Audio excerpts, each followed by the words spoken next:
Hello and welcome to BNC Sports. I'm yours truly, James Hill. His name is Greg Coleman. He's known in HBCU circles and also in the NFL. How about the FAMU Rattlers and the Minnesota Vikings? Ladies and gentlemen, a special guest, Mr. Greg Coleman. Mr. Coleman, start us out back in Jacksonville at Raines High School.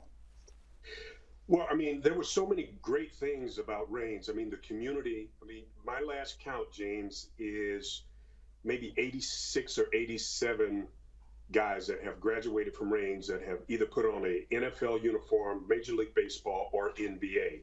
But it was all about community. It was all about coaches. It was all about giving back. For so many years when we were in high school, it was almost like a training camp at my high school because we would have guys like Harold Carmichael, Kenny Burroughs, Ken Riley. Now, coincidentally, Harold Carmichael and Kenny Burroughs also graduated from Raines High School. So we would almost have like an all-pro training camp at our high school.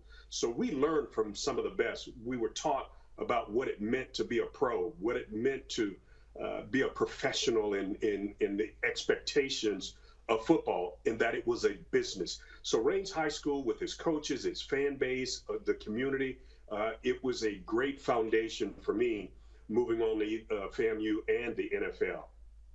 Next stop, Tallahassee, Florida, the highest of 7 hills, Florida A&M University, Rattlers football, and quality student athletes. Take us into campus and what that experience was like for you.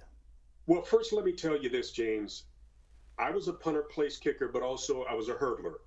So a lot of the major colleges said that you could come to our school, but we had this was the dawning of the black quarterback. And I had coaches to tell me that we've just gotten our alumni ready to accept the fact that we're going to have a black quarterback. I darn sure can't have a black kicker. So FAMU came to me and said, Greg, if you want to punt, kick, run track, and if you go to class, you'll graduate. That's what I did. So Bobby Lang, the track coach, came down, signed me to a scholarship. I spent 4 awesome years there at FAMU.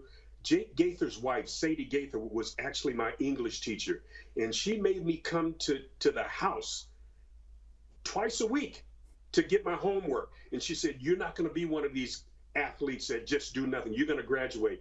And man, I actually graduated in 3.5 years, but that was the commitment that instructors and people had at FAMU. And I'll tell you a quick story about Pop Kittles. Pop Kittles was also the baseball coach, but he was my kicking coach.